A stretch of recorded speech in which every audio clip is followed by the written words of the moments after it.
ठीक है।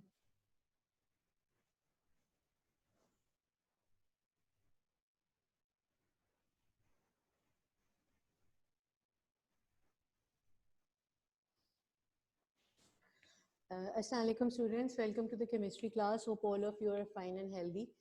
आज हम नेक्स्ट डिस्कस कर रहे हैं second substitution in the ring. ठीक है, इससे पहले हम लोगों ने डिटेल से डिस्कस किया बेंजीन को, बेंजीन के स्ट्रक्चर को। फर्स्ट ऑफ ऑल हमने देखा कैल्कुली के स्ट्रक्चर को, क्यूब कैल्कुली का स्ट्रक्चर बेस बना मॉडर्न स्ट्रक्चर की। बिल्कुल इसी तरीके से दिन हमने मॉडर्न स्ट्रक्चर को डिस्कस किया। मॉडर्न स्ट्रक्चर में किस तरह से पाई इलेक्ट्रॉन की जो डिस्ट्रीब्यूशन थी and then delocalization of pi electron, ये हम लोगों ने सब डिस्कस किया। उसके बाद जब हम रिएक्शंस की बात कर रहे थे तो रिएक्शंस में हमने ये देखा कि बेसिकली जो बेंजीन के रिएक्शन होते हैं उनके अंदर इलेक्ट्रोफिलिक सब्स्टिट्यूशन होती है। इसलिए क्योंकि बेंजीन इलेक्ट्रॉन रिच है तो कोई भी इलेक्ट्रोफाइल जो कि इलेक्ट्रॉन डिफिशिएंट है बेंजीन रिंग उसको अटैक कर सकता है। ठीक है, अब उसमें फिर हमने देखा कि सब्स्टिट्यूशन होती है और सब्स्टिट्यूशन के लिए हमें इलेक्ट्रोफाइल बनाना होता है। और सब्स्टिट्यूशन में हमने नाइट्रेशन देखा, हमने हेलोजिनेशन देखा, फ्रेडल-क्राफ्ट फिसाइलेशन और फ्रेडल-क्राफ्ट एल्काइलेशन देखा। 4 तरह की रिएक्शंस थे जो कि इलेक्ट्रोफिलिक सब्स्टिट्यूशन में थे। और उसके बाद हमने एक ऑक्सीडेशन देखी जो कि बेंजीन की नहीं इटसेल्फ होती, लेकिन बेंजीन की जो साइड चेन होती है उसकी ऑक्सीडेशन हो सकती है। ठीक है, अच्छा अब हमने जो नेक्स्ट टॉपिक डिस्कस करना है, this is about the second substitution in the ring. Second substitution का मतलब क्या है बेसिकली कि फॉर एग्जांपल अगर आप देखो कि आपके पास बेंजीन रिंग है, ठीक है, और ऑलरेडी एक सब्स्टिट्यूएंट अटैच है। फॉर एग्जांपल आप अज्यूम करो कि ये सब्स्टिट्यूएंट एक्स है। ठीक है, सो फॉर एग्जांपल अब हम ये देखेंगे कि जो सेकंड सब्स्टिट्यूएंट है, ये सेकंड ग्रुप है, वो इसके रेफरेंस से किस पोजीशन पे लगेगा, कहाँ पे लगेगा, इसको हमने बेसिकली डिस्कस करना है। अच्छा अब देखो इसमें फर्स्ट ऑफ ऑल एक चीज जो थोड़ा हम डिस्कस कर लें पहले। अब हम फर्स्ट ऑफ ऑल जब डिस्कस करते हैं सेकंड सब्स्टिट्यूशन को, तो हमें सबसे पहले we have to take into account the nature of group और substituent already present on the benzene. ठीक है, अब जब भी सेकंड सब्स्टिट्यूशन की बात करेंगे तो हमें फर्स्ट ऑफ ऑल ये देखना होगा कि जो एक्स या जो भी सब्स्टिट्यूएंट बेंजीन के ऊपर ऑलरेडी प्रेजेंट है उसकी नेचर क्या है। ठीक है, अब नेचर से पहले मैं आपको थोड़ा सा कॉन्सेप्ट इसको लिख देती हूँ कि जो पोजीशन ऑफ सेकंड सब्स्टिट्यूएंट है, position of second substituent, ठीक है, depends on the nature of group or substituent already present on benzene। ठीक है, कि हमने ये देखना है कि वो ग्रुप जो कि बेंजीन के ऊपर ऑलरेडी प्रेजेंट है उसकी नेचर क्या है। ठीक है, अच्छा अब हम थोड़ा सा इस नेचर के बारे में कि what is meant by the nature of the group, in fact अब इस नेचर को हमने थोड़ा सा डिटेल से डिस्कस करना है। ठीक है, अच्छा अब ये देखो आप सबको पता है कि बेंजीन इलेक्ट्रॉन रिच है। And why benzene is electron rich? Because of the 6 pi electron, या आप कह सकते हो because of the 3 pi bonds it is electron rich. अब अगर ये इलेक्ट्रॉन रिच है तो अब यहाँ पर जो एक्स है वो दो टाइप का हो सकता है। एक्स कोई ऐसा ग्रुप हो सकता है जो कि बेंजीन की इलेक्ट्रॉन डेंसिटी को ज्यादा करे, और ये ऐसा हो सकता है जो कि बेंजीन की इलेक्ट्रॉन डेंसिटी को विड्रॉ करे। मतलब क्या है कहने का मतलब ये है कि एक्स बेंजीन रिंग को इलेक्ट्रॉन दे सकता है और it can withdraw electron density from benzene. ठीक है, फॉर एग्जांपल अगर एक्स इंक्रीज करेगा, x can increases the electron density of benzene। Electron density का मतलब अगर आपको वर्ड इलेक्ट्रॉन डेंसिटी इरिटेट करता है तो आप सिंपल कह लो कि जो इलेक्ट्रॉन की डिस्ट्रीब्यूशन है, ये जो इलेक्ट्रॉन है वो ज्यादा कर सकता है। Increases the electron density of benzene. X कोई ऐसा ग्रुप हो सकता है जो कि बेंजीन की इलेक्ट्रॉन डेंसिटी को ज्यादा करे, और एक्स कोई ऐसा ग्रुप भी हो सकता है जो कि डिक्रीज करे electron density of benzene, decreases the electron density of benzene। ठीक है, सो अभी के लिए हमने सिर्फ ये डिस्कस किया कि जो ग्रुप ऑलरेडी प्रेजेंट है हम उसकी नेचर को देख रहे हैं। पोजीशन सेकंड की बाद में आती है। फर्स्ट ऑफ ऑल एक्स एक ऐसा ग्रुप हो सकता है जो कि बेंजीन की इलेक्ट्रॉन डेंसिटी को ज्यादा कर सकता है, और it can decrease the electron density of benzene. अब अगर ये इलेक्ट्रॉन डेंसिटी को ज्यादा करता है तो इस तरह के ग्रुप्स को हम कहते हैं एक्टिवेटिंग ग्रुप्स। क्या कहते हैं? Activating groups. एक्टिवेटिंग ग्रुप्स वो ग्रुप्स हैं जो कि बेंजीन की इलेक्ट्रॉन डेंसिटी को ज्यादा कर रहे हैं। ठीक है, और अगर बेंजीन की इलेक्ट्रॉन डेंसिटी को कम कर रहे हैं, for example the decreases the electron density, तो अब हम इनको कहेंगे कि दे आर डीएक्टिवेटिंग ग्रुप्स। क्या कहेंगे हम इनको? Deactivating groups. अब एक्टिवेटिंग और डीएक्टिवेटिंग ग्रुप्स को हम बहुत डिटेल से भी पढ़ेंगे और you can easily identify from a group, for example attach with benzene, तो आप आइडेंटिफाई कर पाओगे कि वो एक्टिवेटिंग है और डीएक्टिवेटिंग है, और उसके बाद फिर हम पोजीशन को डिस्कस करते हैं। तो हमने फर्स्ट ऑफ ऑल ये डिस्कस किया कि अगर एक ग्रुप ऑलरेडी अटैच है बेंजीन रिंग के ऊपर, तो it can increase the electron density of benzene, so it would be an activating group, और if it decreases the electron density of benzene it would be a deactivating group. ठीक है, अच्छा अब activating और deactivating groups को detail से हम देखते हैं। अब फॉर एग्जांपल, अब फर्स्ट ऑफ ऑल सबसे पहले हम एक्टिवेटिंग ग्रुप्स को डिस्कस करते हैं, और एक्टिवेटिंग ग्रुप्स को डिस्कस करने के लिए हम जरा ज्यादा डिटेल से ग्रुप्स जो हमने अभी तक पढ़े हैं कि कौन सा ग्रुप अटैच हो सकता है बेंजीन के साथ और किस तरीके से वो बेंजीन की इलेक्ट्रॉन डेंसिटी को कम या ज्यादा कर सकता है। ठीक है, अब फर्स्ट ऑफ ऑल अगर हम देखें एक्टिवेटिंग ग्रुप्स को, एक्टिवेटिंग ग्रुप्स, ठीक है। अच्छा अब देखो फॉर एग्जांपल सबसे पहले मैंने लिखा कि बेसिकली ये एक्टिवेटिंग ग्रुप इलेक्ट्रॉन डोनेटिंग होते हैं। इलेक्ट्रॉन डोनेटिंग का मतलब इलेक्ट्रॉन्स देते हैं, और किसको देंगे? बेंजीन रिंग को। जब ये बेंजीन रिंग को इलेक्ट्रॉन देंगे ना बच्चों, तो they increases the electron density of benzene. तो ये बेंजीन की इलेक्ट्रॉन डेंसिटी को, या पाई इलेक्ट्रॉन्स आप कह लो अगर इलेक्ट्रॉन डेंसिटी ज्यादा मुश्किल लगता है, इलेक्ट्रॉन डेंसिटी ऑफ बेंजीन, और ये बेंजीन की इलेक्ट्रॉन डेंसिटी को ज्यादा कर देंगे। एक बात, फॉर एग्जांपल आप इज्यूम करो कि मेरे पास एक ग्रुप है कि बेंजीन के साथ फॉर एग्जांपल OH लगा हुआ है। अच्छा अब देखो ये बिल्कुल अंडरस्टूड है, बिल्कुल सिंपल बात है कि कोई भी चीज किसी को इलेक्ट्रॉन कब दे सकेगा? जब वो खुद इलेक्ट्रॉन रिच होगा। ठीक है, अगर कोई एलिमेंट खुद इलेक्ट्रॉन रिच नहीं है तो वो बेंजीन को इलेक्ट्रॉन नहीं दे सकता। अब इसके लिए जो सिंपल रूल है वो ये है कि आप ये देखो कि जो एटम डायरेक्टली अटैच है बेंजीन रिंग के साथ उसकी नेचर क्या है। अब आप देखो फॉर एग्जाम्पल अगर आप इस बॉन्ड को देखो तो ये पोलर है, ये पार्शियल पॉजिटिव है, ये पार्शियल नेगेटिव है, और आप सबको पता है कि ऑक्सीजन के पास 2 लोन पेयर ऑफ इलेक्ट्रॉन भी होता है। ठीक है, whenever oxygen forms 2 bonds, तो इसका मतलब है 2 lone pair of electron है। अच्छा अब देखो बच्चों, अब यहाँ पे क्या है कि जो ऑक्सीजन डायरेक्टली अटैच है बेंजीन रिंग के साथ वो इलेक्ट्रॉन रिच है, और बिकॉज वो इलेक्ट्रॉन रिच है तो अब वो क्या करेगा? बेंजीन को इलेक्ट्रॉन देगा। बेंजीन को इलेक्ट्रॉन देने का मतलब है कि वो बेंजीन की as a whole electron density को ज्यादा कर देगा। ज्यादा करने का मतलब ये है कि वो बेंजीन को बेटर न्यूक्लियोफाइल बना देगा as compared to plain benzene. अगर मैं सिर्फ बेंजीन लूं और से फॉर एग्जांपल मैं फिनोल लूं, तो बिकॉज OH अटैच है फिनोल में, तो उसका मतलब है कि जो OH ग्रुप की वजह से एज अ होल, या बेसिकली ऑक्सीजन की वजह से, नेगेटिव चार्ज ऑफ ऑक्सीजन की वजह से और लोन पेयर ऑफ ऑक्सीजन की वजह से आप कहोगे कि ये बेंजीन की इलेक्ट्रॉन डेंसिटी को ज्यादा कर रहा है। और जब बेंजीन की इलेक्ट्रॉन डेंसिटी को ज्यादा कर रहा है इट मींस कि वो बेंजीन को बेटर न्यूक्लियोफाइल बना रहा है as compared to plain benzene. ठीक है, सिमिलरली ये एक एग्जांपल थी। फॉर एग्जांपल आप ये देखो कि मेरे पास बेंजीन है, ठीक है, और बेंजीन के साथ NH2 अटैच है। अब दोबारा वही केस, सबसे पहले मुझे पोलैरिटी का पता होना चाहिए, ये पार्शियल पॉजिटिव, ये पार्शियल नेगेटिव, इसके पास एक लोन पेयर ऑफ इलेक्ट्रॉन भी है। अगेन वही सिचुएशन कि नाइट्रोजन इलेक्ट्रॉन रिच है, बेंजीन को इलेक्ट्रॉन, देखो ये जो एरो में बना रही हूँ ये आपको बनाने की जरूरत नहीं है एग्जाम के अंदर, ये सिर्फ और सिर्फ फॉर द टाइम बीइंग हम इस कॉन्सेप्ट को क्लियर करने के लिए ड्रॉ कर रहे हैं कि जो नाइट्रोजन है बिकॉज वो इलेक्ट्रॉन रिच है, दैट्स व्हाई वो बेंजीन को इलेक्ट्रॉन डेंसिटी देगा, और इलेक्ट्रॉन डेंसिटी देने का मतलब है कि it makes it better nucleophile as compared to benzene. ठीक है, बिल्कुल इसी तरीके से for example there are so many example हम डिस्कस कर रहे हैं वो कॉमन जो कि लाइक हो सकती है।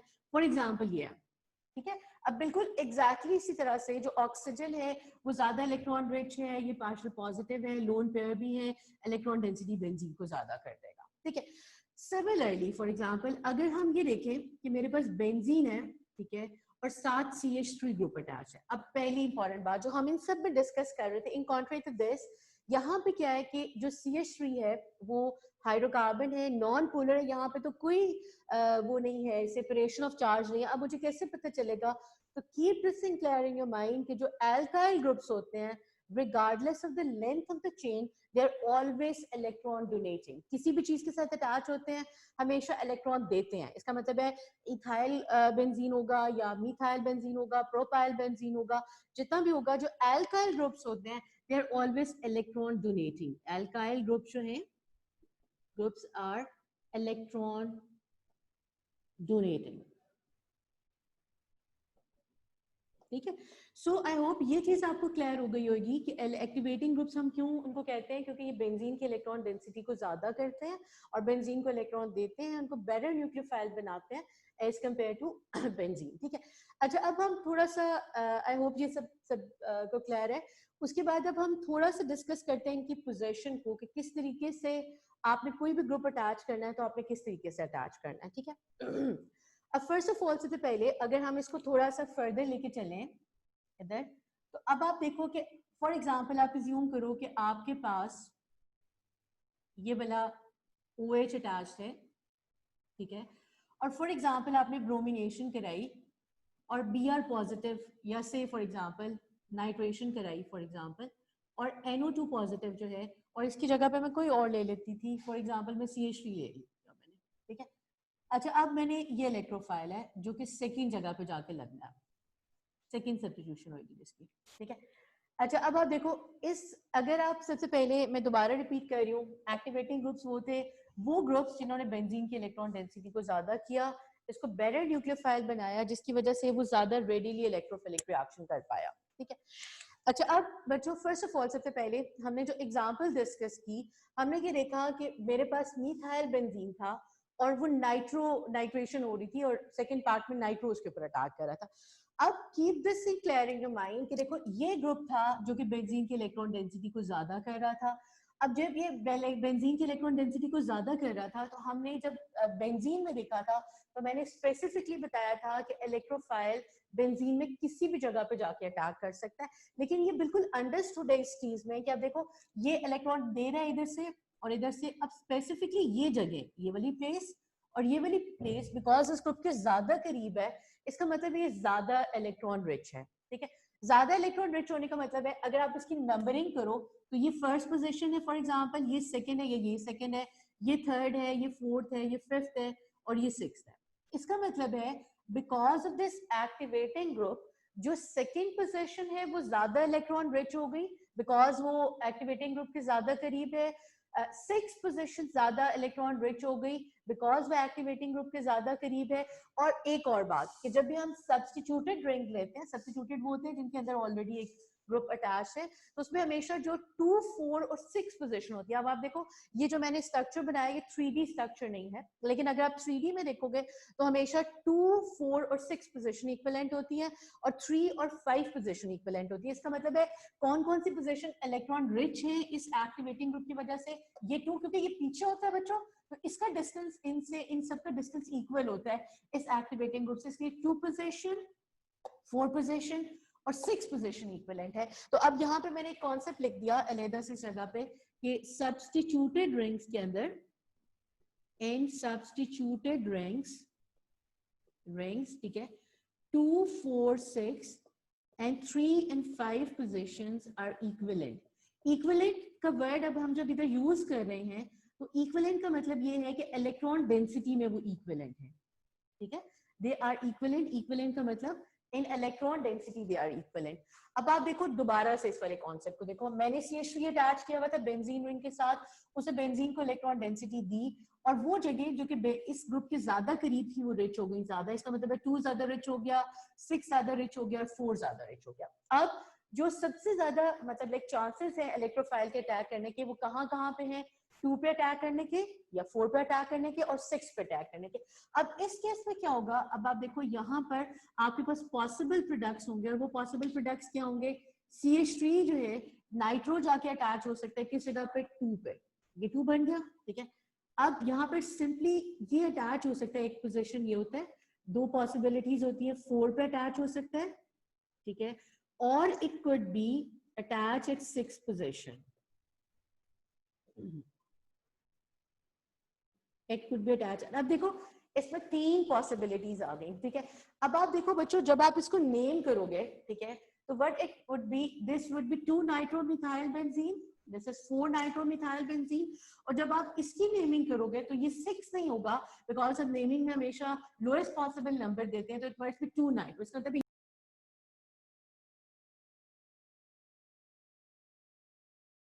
करे और पॉसिबिलिटी है कि वो 6 पे करे। अब जब ये बने, जब हमने नेमिंग की तो 2 और 6 बेसिकली एक तरह के हैं, तो हम एलिमिनेट कर देंगे 6 वाले को और बेसिकली ये 6 नहीं है बिकॉज ये 2 है, तो 2 आइसोमर्स बनेंगे और वो 2 आइसोमर्स क्या होंगे, वो होंगे एक 2 वाला 2 नाइट्रो मिथाइल बेंजीन, ठीक है, और एक होगा आपका 4 नाइट्रो। ये क्या हो गया, ये हो गया 2 nitro methyl benzene, methyl benzene, ठीक है, और ये हो गया 4 नाइट्रो मिथाइल बेंजीन, ठीक है। अच्छा, अब जब एग्जाम में आएगा ये सारी डिस्क्रिप्शन जो मैंने तुम लोगों को दी है लिखना नहीं होगा, एग्जाम में सिर्फ ये आएगा कि for example you are given with a substituent और आपने कोई और इसकी इलेक्ट्रोफिलिक सब्स्टिट्यूशन करनी है, आपको सिर्फ पोजीशन का बताना है। अब यहाँ पे मैं लिख देती हूँ, सबसे पहले जो एक्टिवेटिंग ग्रुप्स होते हैं इनको हम कहते हैं कि दे आर 2-4 डायरेक्टिंग।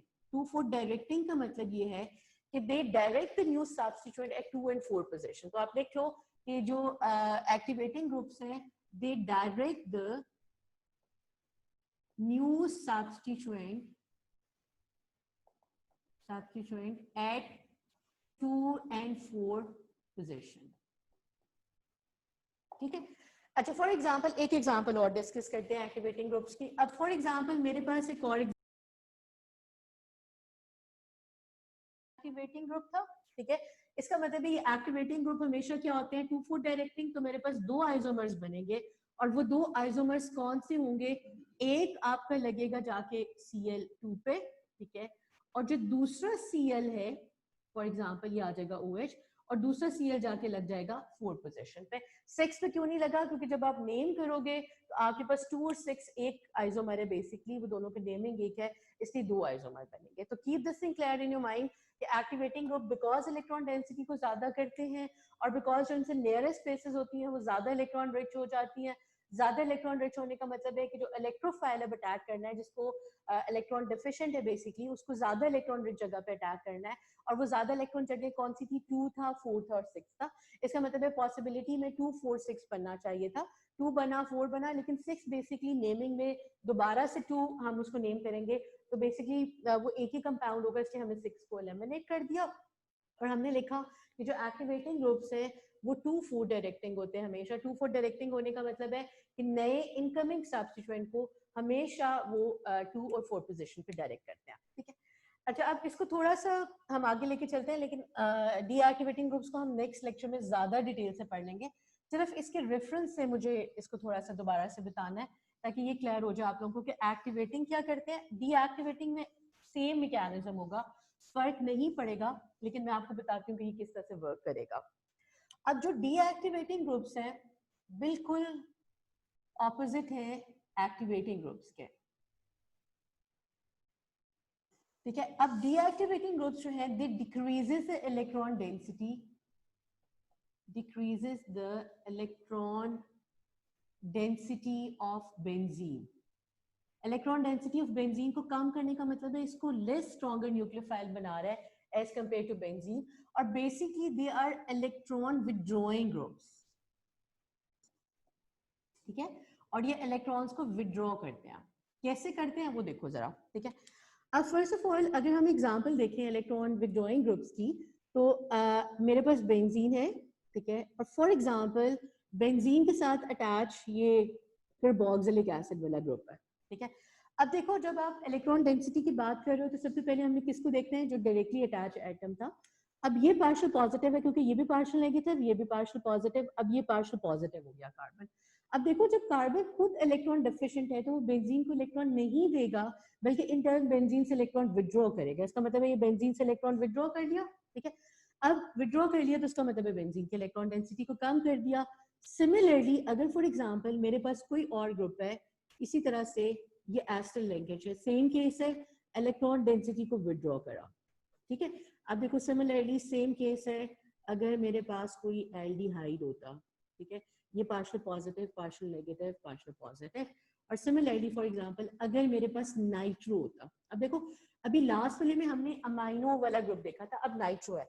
दोनों केसेस में अटैच नाइट्रोजन है, लेकिन यहाँ पे नाइट्रोजन की नेचर डिफरेंट है because oxygen is more electronegative than nitrogen. इसका मतलब है ये पार्शियल नेगेटिव है, ये पार्शियल पॉजिटिव है। अब ऑल्दो नाइट्रोजन इज अटैच्ड, लेकिन it is electron deficient because oxygen जो दो अटैच है वो सारी इलेक्ट्रॉन डेंसिटी ऑक्सीजन से विड्रॉ नाइट्रोजन से विड्रॉ कर रहे हैं। इसका मतलब है ये भी नाइट्रोजन जो है वो डीएक्टिवेटिंग हो जाएगा, इसलिए क्योंकि वो बेंजीन से इलेक्ट्रॉन डेंसिटी को विड्रॉ करेगा। Same is the case for example अगर मेरे पास सिर्फ एक है और वो क्लोरीन है, कोई भी हैलोजन हो, ठीक है। आप सबको पता है कि जो हैलोजेंस है वो इलेक्ट्रॉन विड्रॉइंग होते हैं, जब भी वो अपने से कम इलेक्ट्रोनेगेटिव एलिमेंट के साथ अटैच होते हैं तो हमेशा इलेक्ट्रॉन्स लेते हैं, ठीक है। इसका मतलब है यहाँ पे इस कार्बन से इलेक्ट्रॉन विड्रॉ करेगा और ये डीएक्टिवेटिंग ग्रुप हो जाएगा, ठीक है।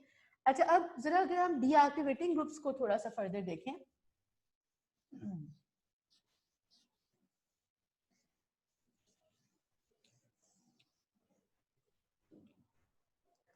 फॉर एग्जाम्पल आप अज्यूम करो कि मेरे पास यहाँ पर कार्बोक्सिलिक एसिड ग्रुप अटैच्ड है और कार्बोक्सिलिक एसिड ग्रुप की मैंने नाइट्रेशन कराई फर्दर या से क्लोरीनेशन कराई, कुछ भी कराया, कोई भी इलेक्ट्रोफिलिक सब्स्टिट्यूशन करा सकते थे, ठीक है।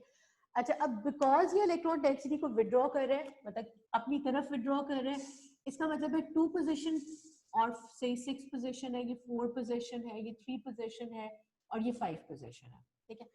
अच्छा, अब जब ये इलेक्ट्रॉन डेंसिटी को विड्रॉ कर रहा है, विड्रॉ करने का मतलब है कि अब 2 पोजीशन ज्यादा इलेक्ट्रॉन डेफिशिएंट हो जाएगा, 6 पोजीशन ज्यादा इलेक्ट्रॉन डेफिशिएंट हो जाएगा, 4 पोजीशन ज्यादा इलेक्ट्रॉन डेफिशिएंट हो जाएगा। अब जब इलेक्ट्रोफाइल को अटैक करना है तो वो कभी भी इलेक्ट्रॉन डेफिशिएंट पोजीशन पे अटैक नहीं करेगा बच्चों, बिकॉज उसको तो इलेक्ट्रॉन चाहिए। अब वो किस पोजीशन पे अटैक कर सकता है? वो 3 पे अटैक कर सकता है और वो 5 पे अटैक कर सकता है। इसका मतलब है अब जब ये बनेगा तो 2 4 6 पे अटैक नहीं होगा, बल्कि किस जगह पे अटैक होगा? 3 पे अटैक होगा, ठीक है, और फॉर एग्जांपल 5 पे अटैक होगा। अब जरा इसको अच्छी तरह से देखना, लाइक ये Cl, अब ये इन अ वे और अदर दोनों एक है बिकॉज 3 क्लोरोबेंजोइक एसिड है। इसका मतलब है एक पॉसिबिलिटी 2 आइसोमर्स के, लेकिन ये 2 नहीं बनेंगे, ये बेसिकली एक बनेगा। और हम कहेंगे कि जो डीएक्टिवेटिंग ग्रुप्स हैं इनके लिए हम वर्ड यूज करते हैं कि दे आर 3 डायरेक्टिंग। 3 डायरेक्टिंग का मतलब क्या होता है?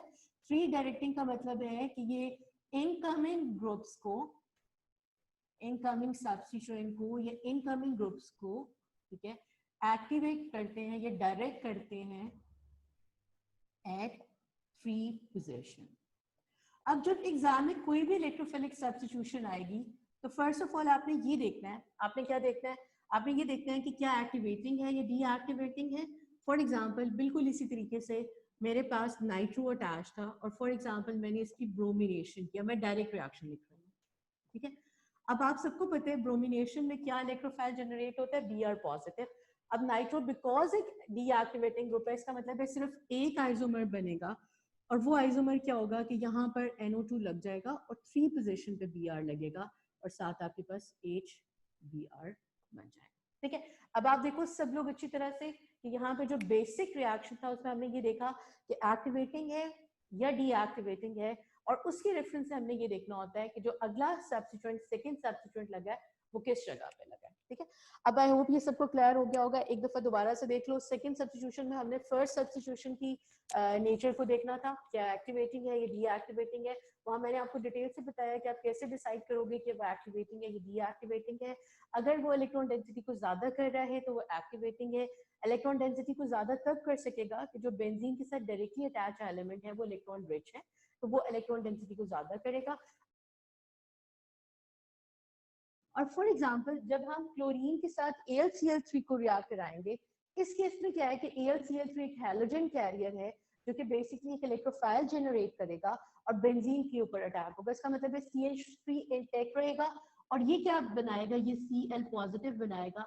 अब इलेक्ट्रोफाइल को किस जगह पे अटैक करना है? इस ग्रुप की नेचर को देखा, बिकॉज ये एक्टिवेटिंग था तो उसको 2 और 4 पे बनना है। इसका मतलब है यहाँ पे 2 पॉसिबल आइसोमर्स बने और ये 2 पॉसिबल आइसोमर्स कौन कौन से थे? एक 2 वाला था, ठीक है, और एक जो था वो आपका 4 वाला था।